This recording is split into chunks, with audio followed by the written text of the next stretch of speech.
So in this session, let's have a look at so-called InfraScan, which is a basic system for keeping track of various infrastructure units that might be out in the field. So we'll be looking at tracking water efficient sanitation systems in this case. So we are able to just tag where those units are in their geolocation. So if you go ahead and drag the map, then you can see your latitude and longitude are changing here. So we tag a location. We also set a timestamp. So this would be the time when that unit is being implemented, and we can provide some information. So, for instance, we might have a kind of short name for that region. Quite often, it's the name of the road or the name of the school where that unit is being implemented. We might have a code for that unit. So, for example, well, I'm just going to use a silly, just say unit 001, and then we might have a code for the commercial partner supplying that unit as well. So if we click on the little plus here, then you'll see where we had that marker. We now have a new little marker indicating there's a piece of tech there. So if we drag this around, we can add many units as we like, add as many as we like, and you can change the color and the size of that marker and so on to mean different things. So that's how we can sort of manually do it. And then I'm going to show how to do it from an Excel upload as well. So for example, let's say we have a nice spreadsheet already where we've got all our infrastructure already labeled. So here's an example. We've got latitude and longitude, the timestamp also. So you might not think this is time, but this is the so-called Unix time, UNIX. So the time since 1970, 1st of January, midnight. It's the number of milliseconds since that specific time. So that's the Unix time. So it's an artifact of computing that's often used as a way to convert time into a single number in milliseconds in this case. So we've got the timestamp when that unit was implemented, and then a short name, and then a code for that unit, and also the code for the provider. So that's just tagging infrastructure that we might deploy out in the field. And then we may also be tracking various issues that we are observing with that unit. So you can see there's another sheet here, the HAZOP. So the hazardous operations operability. And here we have a little code for the site itself. And then we've got the issue that we are concerned with listed there. So again, a short title explaining what that is. And then quite often we want to categorize these types of issues.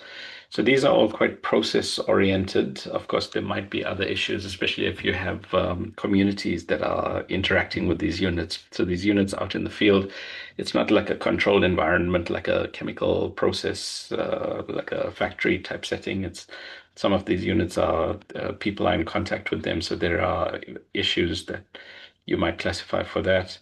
So the risk in terms of potential to cause harm, and then the potential causes of the issue observed, and then what can be done about that, the mitigations. And then we also have another tag in case we want to group these under particular types of units, so we can look for occurrence of issues for different types of units. So the HAZOP is another table.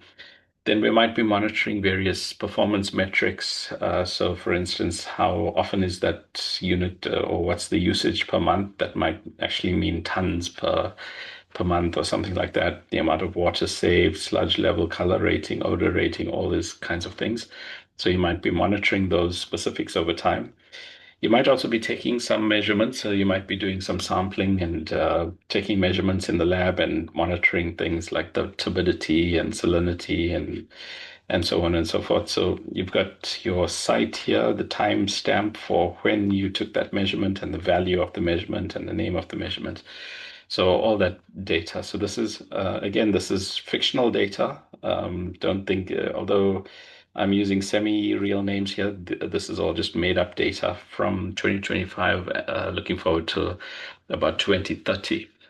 So let's go ahead and upload this data set. So to do that, you click on this little reading, uh, the search icon here, and then you go say browse, and then West Fiction. So yeah, it's a fictional data set for water efficient sanitation systems.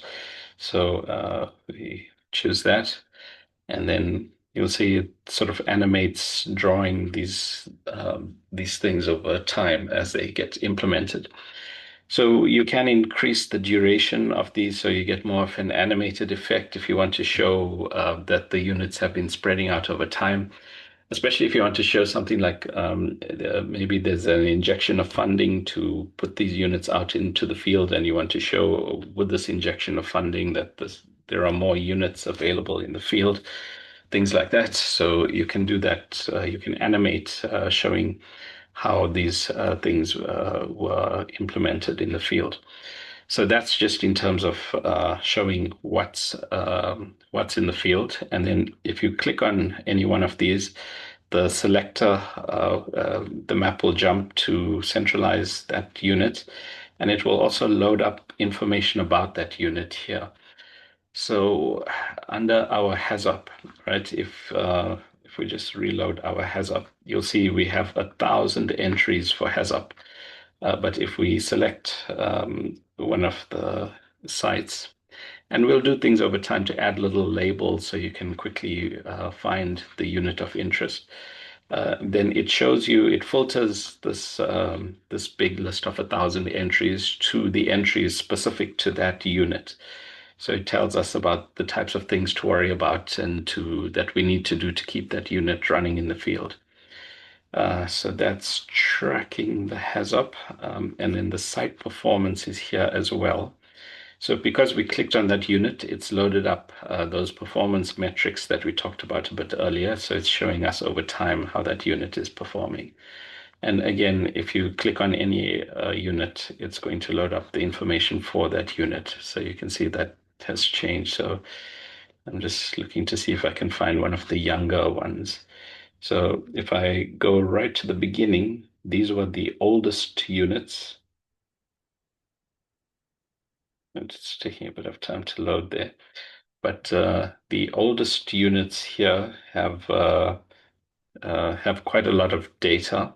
And then if I go right to the end, where the youngest units are, right? So this is the youngest unit that has just 1 month of data available. So this is simulating the case where we've got units that have been implemented at different times, and so there's less data available about them. So that's the beginnings of our way of keeping track of all the units in the field and integrating our data that we are collecting about them. So working in this fairly large team of people involved in WES, we hope to make this available and accessible so that we are able to support keeping these units operational in the field. Thanks for listening.